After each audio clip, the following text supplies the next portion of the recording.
Thank you, First Day Band. Welcome to the First Existentialist Congregation of Atlanta. We are a spiritual community philosophically based on existentialist and feminist principles dedicated to human liberation and protection of the natural world. We make our spiritual home in the old stone church, which was hand-built more than 100 years ago by the African-American Antioch East Baptist Church. We acknowledge that racial hostility drove those African-Americans from this area, and we honor them and the powerful history of this place. We also acknowledge that in the 1800s, the Muscogee Creek people were driven from this land, and we support justice for all Indigenous people. My name is Cindy LaHoo, and I'll be your facilitator this morning. I have two quotes to start us off. I think having land and not ruining it is the most beautiful art that anybody could ever want. Andy Warhol. In nature, nothing is perfect and everything is perfect. Trees can be contorted, bent in weird ways, and they're still beautiful. Alice Walker. I already have several community announcements, but if anybody else has any, write them down and bring them forward. There's pens and paper on this little table behind this little section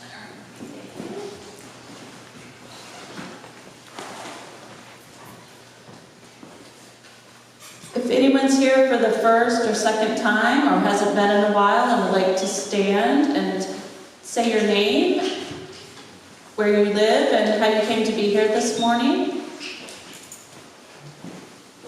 Any newcomers? I'm Paul, and I'm from Carrollton, out west of here, and I'm here because Gabe invited us.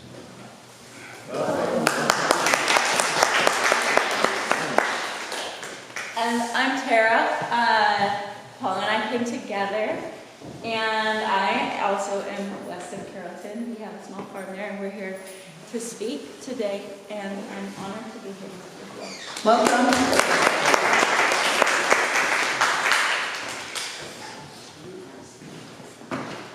Anyone who'd like to stay connected with our community, we have a little tear-off section of this piece of paper. It's called the communication card, connection card, and you can fill it out and leave it in the plate when that offering goes around. We don't come knock on anybody's door. We don't do direct mail, so it's just like a weekly email. Stay in touch.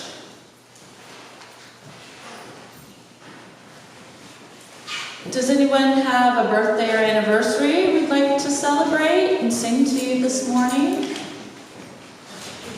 Come on, Gabe.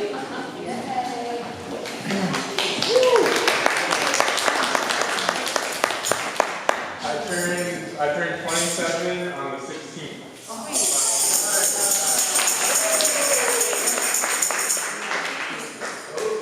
Back from your world travel. I turned 81 on the 16th. Wonderful. Gabe first. Happy birthday, Gabe.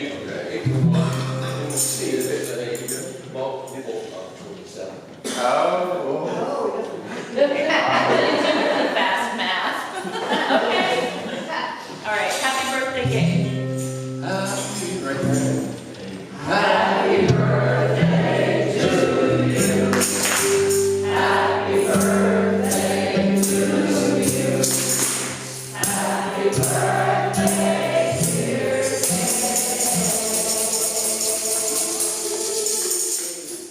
Happy birthday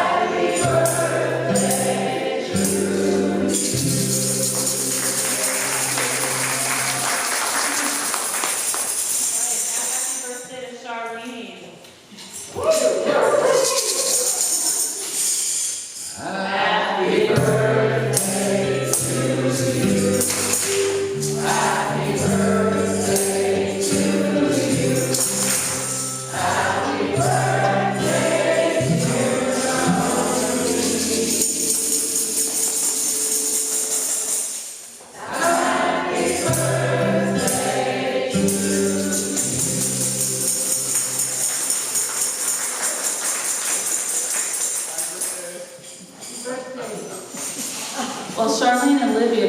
posting gorgeous pictures, so I hope to hear more about the birthday travels later.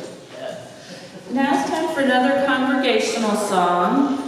We're not going to use the book, and we're going to sing Ain't Gonna Let Nobody Turn Me Around. So please stand as you're willing and able, and please participate with gusto. So, the first verse, for those of you that don't know this, you'll catch on real quick. We'll do Ain't Gonna Let Nobody Turn Me Around, Ain't Gonna Let Nobody. And then the second verse we'll do Ain't Gonna Let No Materialism. Okay? And then, nobody, and then we'll do Ain't Gonna Let No War? Okay, good.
is Jean Hagrid, Craig Refuse, and Andy Weisskopf, at least today. It's the ever-changing news.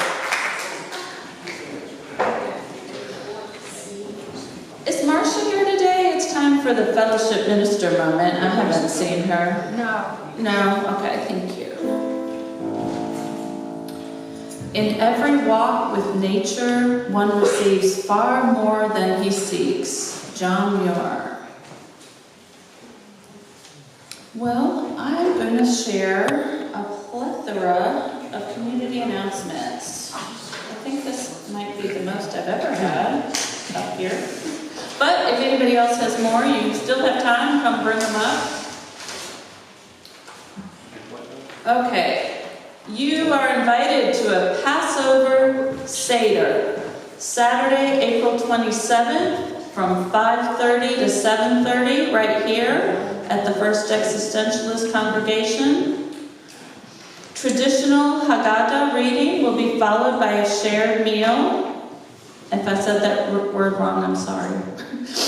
Please bring a dish to share that adheres to Passover guidelines. Food should not contain leavening, fermentation, or legumes, including beans, soy, rice, and corn. There are flyers. You need to RSVP, but all are welcome. I don't know who's in charge of it, but there's a site on there. Marty. Sarah's taking the RSVPs. Okay, great. Don't Sarah. be freaked out by the beans and the legumes. Don't be freaked out. Just don't bring bread, okay? Not leavened bread.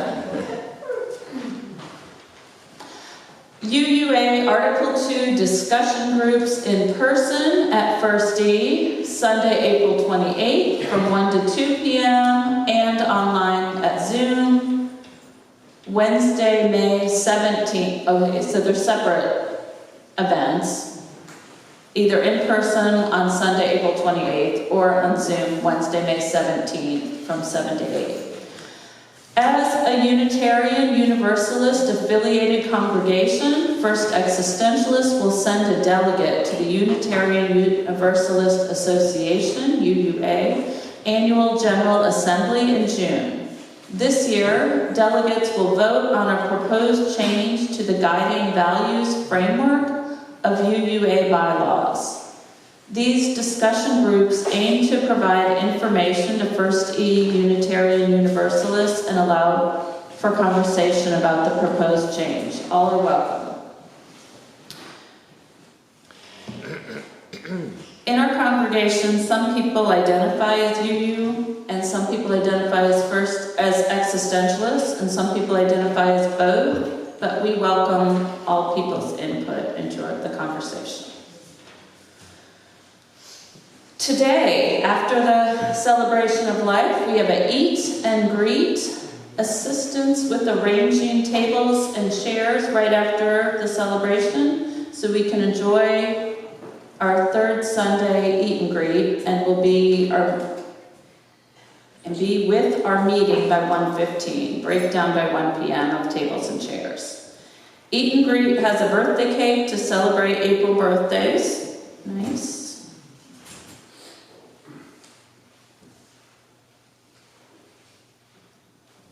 This is also about the Seder.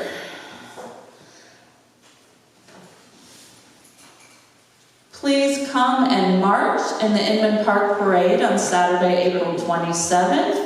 Meet here at First E between 12 o'clock and 12:30, and Leon's organizing that if you want more info. Leon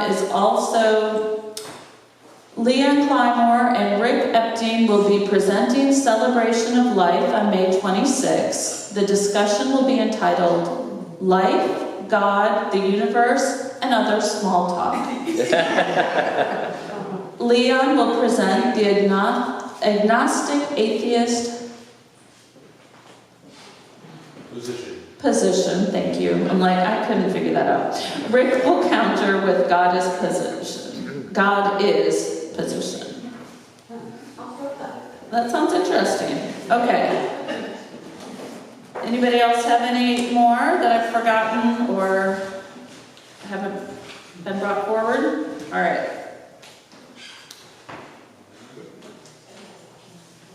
May I add something to that? Absolutely.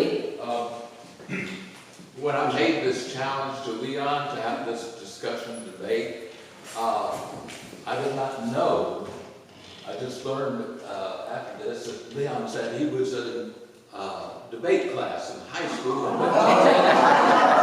and won a championship in Texas. Okay, Dude, the challenge is on. I am intimidated. Put your money on me. I would count. Well, it sounds like it'd be worth the price of admission. We take a time every Sunday to sit together in silence. I'm going to set a timer for 5 minutes, and now is your time to sit and breathe quietly in community. We do have candles on either side of the room if people want to light in memory. Enjoy your time of silence.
They live on a small farm close to Carrollton.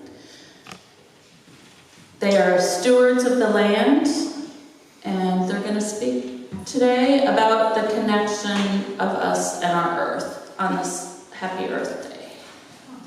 Come forward, Paul Feather and Terra.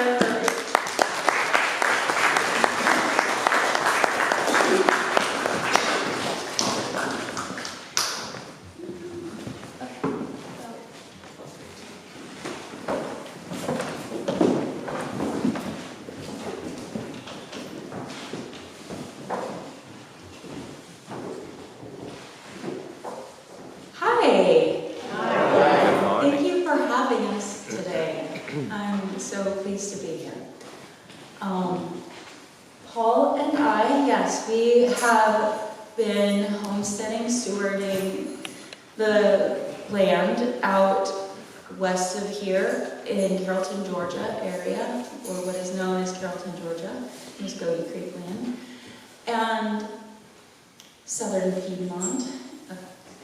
And we have been doing this, we've been out there for about 20 years at this point. And when we first moved out there, we lived in tents and we lived in teepees, and then we built structures to live in. And we'll tell you more about our story of how we live with the land and what we do there. But we want to set a little bit of a framework around that first. I want you to have some chance to talk too. Can you all hear me okay? Yeah, you're fine to stand up. That's great. So I think for Terra and I, when we were getting started, we connected over this kind of acknowledgement that we live in a really violent culture. And so I want to sort of break that down a little bit, because some of the words that we have around things like violence are a little bit limited and kind of squirrely. And so, what's that? I was just chuckling. Yeah. We have a lot of Right. we have a lot of baggage connected with that word. Right. Yes. And so, for me, one of the things that I'll sometimes kind of talk about is like, our food is violent. Our clothing is violent. Our microphones are violent. Our phones that we have in our pockets are violent. Our cars are terribly violent. And so, that's kind of heavy. And so we really kind of wanted to try to get away from all of that. And when I say that these things are violent, what I'm talking about is the economic systems, the systems of production that bring all of these things to us, that make our lives possible. That in order to have a cell phone, I'm sure many of you know, many minerals have to be mined from the earth. The people and plants and animals that are in the places where those minerals are located are quite unfortunate. Like their water is poisoned, their land is stolen. And this is true for cell phones, this is true for our food. Even a really nice vegetarian diet or whatever, is very tainted with violence all along the way in the production system. You can have more violence or you can have less violence, but you really can't have non-violence. Like, non-violence is just really not a thing. And so, it's interesting, I think when the word non-violence gets thrown around, what it usually gets applied to is how we're supposed to express ourselves in the streets or something, but it really is like totally violent the way that we have breakfast, the way that we dress ourselves, the way that we transport ourselves. Basically, the only time that anybody talks about non-violence is in a conversation about dissent to all of that. And so Terra and I, early on, about 20 years ago, were having these conversations about like how messed up all of this is. And we wanted to kind of get away from that. And so, we ended up on this piece of land out in Carrollton. We started about 5 acres. We have about 11 acres now. And we started experimenting with growing food and how to meet a wide range of our basic needs, all of our basic needs, as many of them as we know how or can figure out how more directly. And for us, it really came down to this idea about basic needs. Like, and I'm starting to kind of think maybe Terra has something to say, or no? Yeah, you're good. Okay, as long as I'm doing good. And so we really kind of break it down to basic needs, because it's like, when we live in this culture that's so abhorrently violent, I think that what we were kind of landing on is that we really kind of need to see, like, what's the minimum? Like, if everything we do is tainted with this violence, we don't really do too much, Like just something that feels kind of innocuous, like a nice little Sunday drive, is like not innocuous. You know, it isn't an innocent little thing because it's tied to this like terrible production system that makes that possible for us.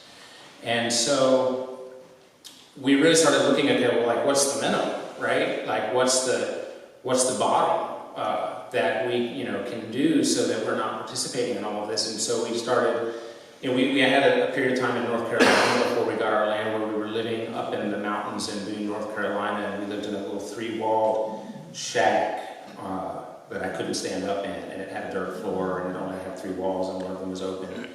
And we So in the winter, it gets pretty cold up there, and so we put a plastic 4th wall up and a wood stove in there. right. And that was part of our ability to stay warmer in the winter. So we went through this process of living in different experimental ways before coming to our land.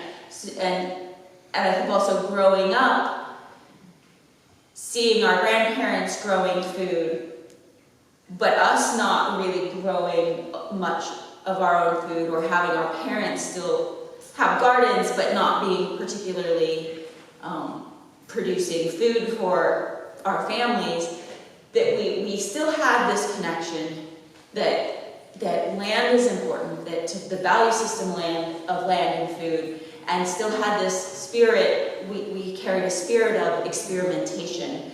And so when we lived in this experimental structure in North Carolina on someone else's land and learned different techniques of woodworking and carrying our water in buckets in order to bathe, and learning these basic skills that met our needs, but then moving later to land where we now live, we had this sense of possibility that we could experiment there, we could live simply there, we could try out different things.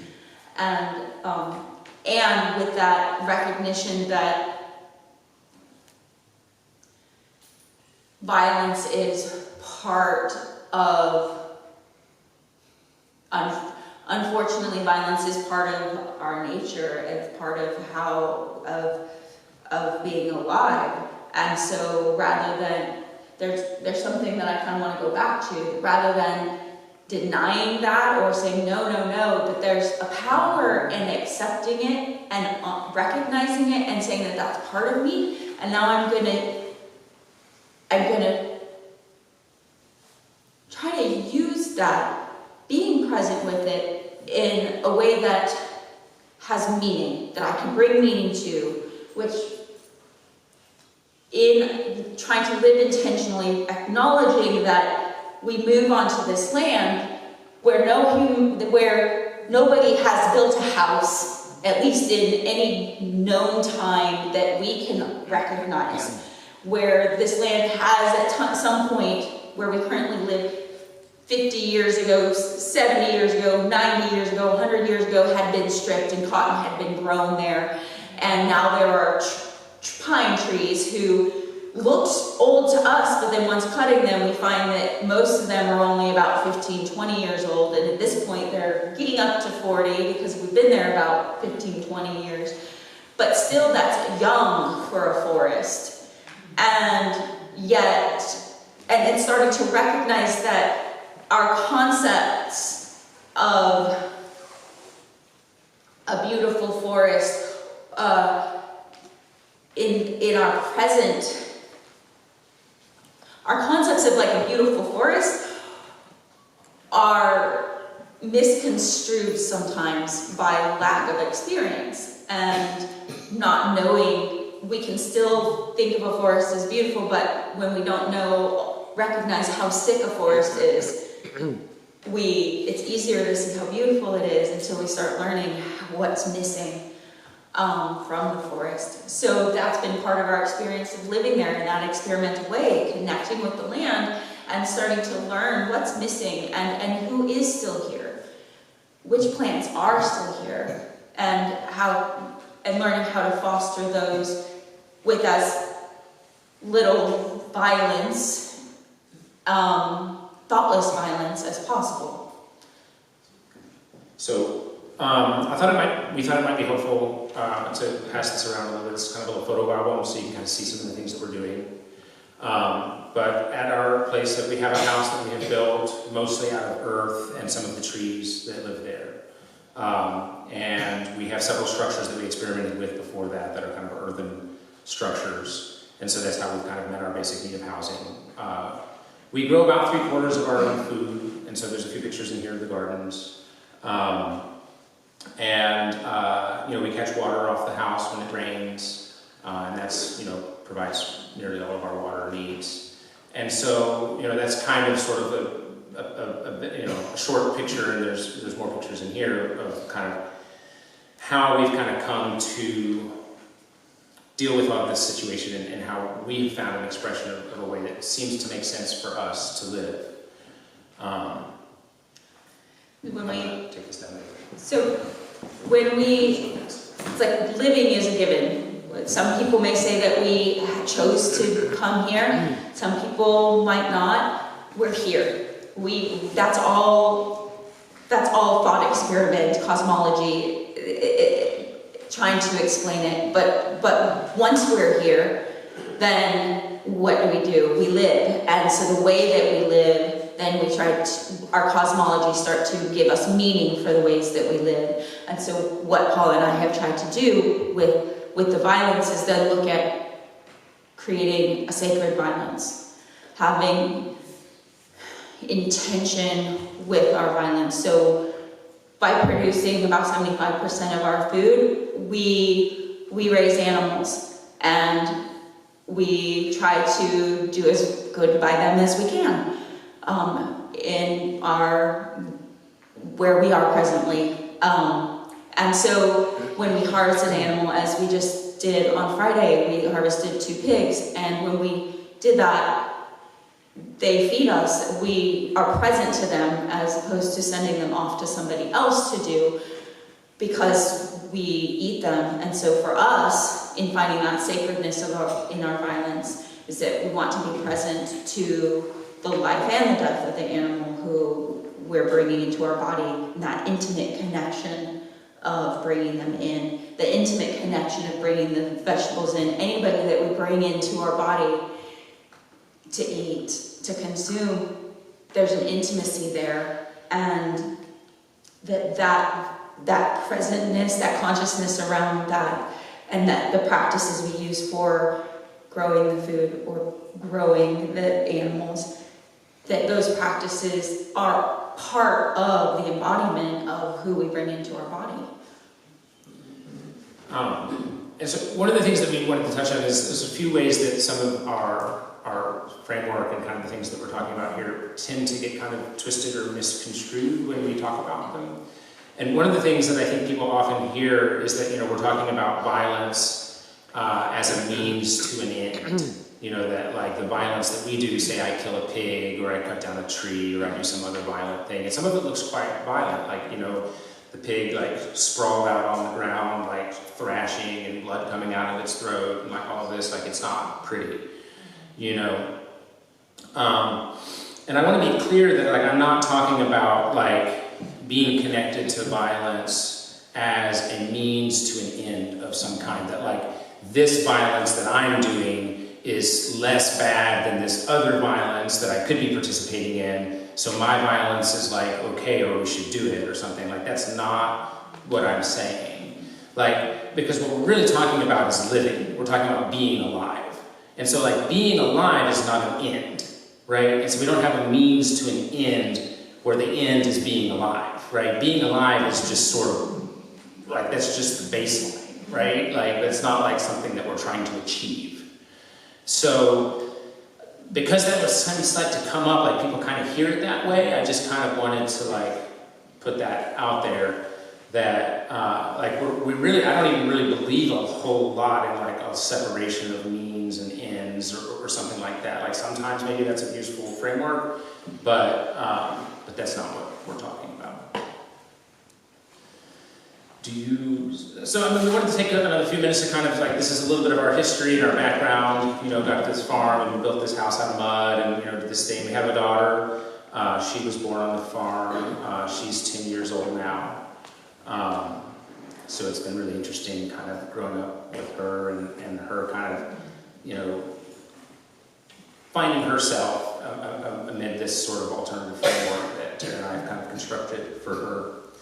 And ourselves. And ourselves, yeah. So that's kind of a little bit of our backstory. I don't know, do you want to talk a little bit about some of the stuff you're doing now?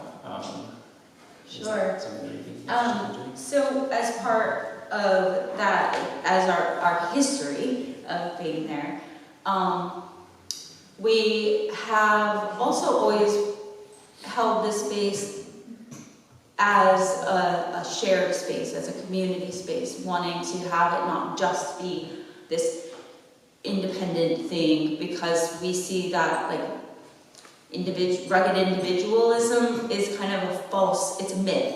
It's something, it's a story that has a lot of problems with it, because we don't exist as individuals ultimately. We exist in connection with all that is. And so community is a really important part of what we're doing. We've had the work that we've done on the farm, this non-mechanized gardening, using hand tools, we don't bring in tractors, and we're deeply connecting with the plants that we're working with, because our hands are there putting them in the ground, our hands are there pulling the weeds, our bodies are there present with them, our bodies are tilling the soil when we churn the soil. And so the community of the plants, as well as the people who've come to stay there and learn with us as we've been learning, have been imperative to our experience and our process of living. And as we have continued this, some of the things that I have shifted toward more is holding more community space, holding more community gatherings. And one of the things that has been looking like is holding the Wheel of the Year, seasonal gatherings to honor the geological experiences that are happening with the solstices, the equinoxes, and the times between. And going back to learning from my blood roots of England and Scotland and Germany, but that's not what my family brought over, and they didn't teach that to me. So I'm trying to learn while not appropriating what it might be in my bloods, but it isn't in my knowing. And so, but through learning, trying to recreate what is in my knowing from the pieces that I'm picking up. So having these gatherings and inviting people in to honor the solstices, honor these seasonal times through song, through connection with each other. That's one of the ways that we've continued having the space be connective and more of an outreach in the community than just isolating for us there. And the other things I do are I hold space for people in times of transformation or transition. I call myself a thresholds doula. I do birth work, but also that extends into other times, other rites of passage that people come to, and holding space with them as they are transitioning in whatever way that is, whether it's puberty or giving birth or dying or whatever that moment is. And then how also having the land as a space that people can come to connect to in those transition times too. So that's, as we've shifted, we've done a lot of work together, and then we've also shifted to looking into what's more of our independent work now as we're getting older and more solid in that, like the unity, I guess. Then it's also shifted into this like expansion of self out into the community more. for me anyway. You should also play your song. Oh yeah, and we're also having a song gathering on, so we're talking about all these birthdays, and one thing that really struck me, both of you all, your birthday is April 16th, Charlene and Gabe. My birthday is May 16th, and my daughter, hers is August 16th, and so that number is really kind of big for me. And 2 days after my birthday, on the 18th of May, we're having a song gathering at our farm in Carrollton, bringing people together, lifting our voices, and connecting with land, connecting with each other, having workshops and a fire circle and song share in the end. And I can share more information with you all. I'm going to send a flyer out at some point. But that being this last year for me, I have been focused on finding my voice in a new way, connecting into the sacredness of voice, connecting into like trusting my voice more.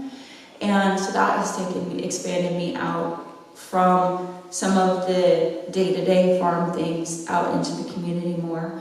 I'm also a performance artist, so bring that connection out into the community, also to bring people back in, to hold space for saying things that I feel like need to be said, speaking and strengthening my voice to speak up, to speak out, to speak up for other as well. And through song, that being a way that we can come together and build that temple of sound and tap into the sacredness in self. Come here. And so, I guess the other thing that I'd like to say is there's another way that some of our work gets misconstrued or confused.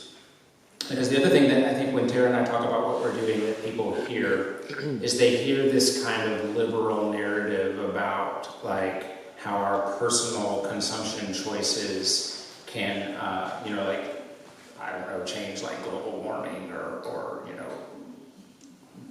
just the biodiversity crisis or something, these like really huge global crises that we're experiencing. And I want to also be clear that this is also not really what we're talking about. Because I'm not under some kind of confused perception that the billionaires care whether I'm buying their steak or not. Like that is totally not something that matters really, And so the thing that I want to be really clear about is that what we're doing is really more about liberation. It's really more about finding ways that we can live where we're not a wage slave, where we're not, so totally beholden to these systems that are destroying the earth and really making life hell for large numbers of people, that we're not so beholden to those systems that we can't participate in a general strike, say, or something like a lot more meaningful than, what my grocery bill looks like at the end of the day, And so, this is a lot more about liberation and finding ways that we can be free so that we can participate in meaningful action than it is about, trying to personally, live in a way that, there's a personal element to it, but it's also like, just one more thing, that this is like not also about like guilt or something. Like I think a lot of times it's like there's this thing that gets heard that like, this is like a non-violent or a less violent way to live that's better, and like people who can't, do that, or, it's not about that. It's about like trying to find ways that we can be more connected to source, more connected to where things come from as a path to liberation. It was just an interjected thing. Sorry, I just don't know what you're trying. So towards that, I think I want to say too that I've been trying to sort of my personal work, Terra, so her work with voice and community gatherings and things like that. I'm a lot less into that kind of thing, but I've been trying lately to formulate what I'm doing as a farmer a little bit more, because I want to be clear that I don't work that hard, Like there's this kind of farmer archetype of people who grow their own food being like waking up really early and fighting against the contrary weather. I think that's just speaks a little bit to what I wanted to say with that meeting of our basic needs is giving us space to work less hard, to feel more free. And so coming in back into what you're talking about with your personal work. Right. And so it's really been challenging actually for me to try to formulate, how I'm farming, because it's like so context dependent. I have a friend that works at the farm. He does a homeschool, little homeschool group that we host at the farm, and it's like one of the most coolest things that's ever happened at the farm. But he was laughing at me the other day because he said, Paul, you don't ever know what you're doing. Like I ask you what you're going to do today, and you don't ever know. And I'm like, so it's like it's hard for me to really formulate it, but I've been trying to do that lately. I've been really meticulously watching myself. It's really strange. I've got a little notebook in my pocket. I'm like, okay, I did this, and I put it back in. And then just later I'll pick it up. Okay, this is what I did, and I'm just trying to figure out how to communicate it, because it's really important to me that people don't have this idea about farming that it's really difficult and that it's this really hard, grueling work that's kind of maybe even risky because you might lose all your crops, or just it's not like that. It shouldn't be like that. That's not. It doesn't have to be like that. It's not liberating. And so that's been my work lately, is trying to formulate some of that. And if there's people who want to hear more about that, then catch me afterward or whatever. And I wanted to if we do have a little bit of time, I wanted to see if there was any questions at all. Yeah. Have you found guidance in your experimentation and exploration with some indigenous ways of connecting and living that close to the land? Okay, yeah, so the question is whether we have found guidance in indigenous ways in connection to the land.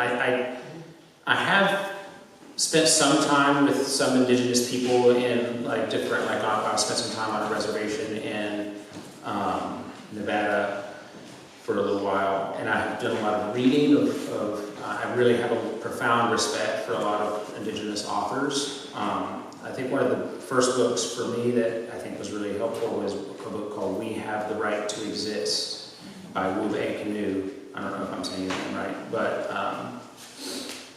so mostly through writing, I think I found things that I have felt were very meaningful. Yeah, and examples of something that very stuck out with me, Robin Wall Kimmerer's work braiding sweetgrass as well, and particularly when she speaks of language in that, and how when she was trying to learn the language of her roots, that she was finding how many verbs there were in the language, and not being able to put post-its everywhere to help her remember the word on the objects, and how in English we have so many nouns. And through that, and then other reading, I started seeing and recognizing how, let me go back. One of the things she then says, imagine, so the word for river is water in action, water being a river. So if all of our nouns that are speaking about living beings, like this aloe plant, if their name actually had the meaning of them growing and juicing and salving our skin, the action that they give us and they share with us and the way they are in the world, how different our perception, how different our perspective, how different we would live our lives every moment if we saw all the living beings around us as alive in action and doing rather than passive. Yeah, that's a good one. Maybe is there any other questions? So I didn't read the description of what you were going to talk about today, so I'm a little still puzzled. Do you not deal with monetary currency at all? Do you barter for things you need? Do you transport yourselves somehow like on horses or something other than cars? Like what's the framework? Yeah, sure. So the question is whether we use money at all and to what extent we've gone down this rabbit hole. So, you know, I mean, life is very full of compromises, you know, and like we're clear that we live in the context of this kind of dystopian culture that we have to participate in. And so, yes, we do use money for, you know, many different things. You know, I have a cell phone in my pocket, and we drove a car to get here. You know, so also the idea isn't like purity, you know, like there is no purity, like that's not a thing, you know, like not Especially in a melting pot culture. Yeah, and so the idea is like more like some semblance of something that might approach sanity in a context where sanity is very difficult to find. And so I think that involves using a lot less money. We do a lot of bartering. You know, but I'm like also like I'll take my daughter out to ice cream if we're in town, and it just sort of seems like a fun thing to do because like I don't want to live some crappy life where you can't go out to ice cream. You know, and I'm also like not under the impression that the choice of whether I buy this ice cream or not is like that important. You know, like I think that there's like really big important things in life, and that like trying to discern which ones they are and which ones they aren't is really helpful. You know. Is that about it? Yeah, thank you.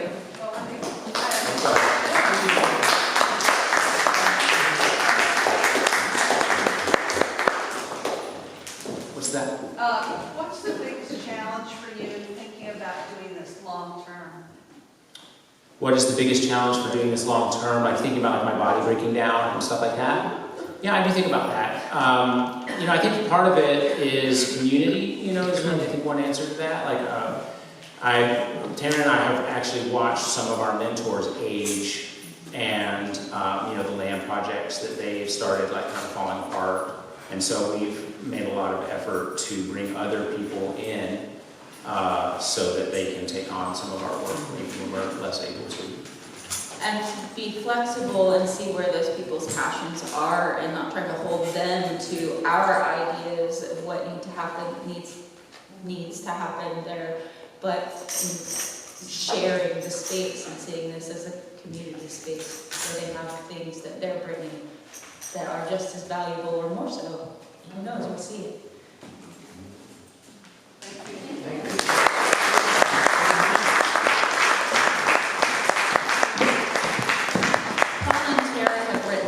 Books. They have a website. Paul writes a blog about his farming escapades. So if you want to know more, there's a lot more out there.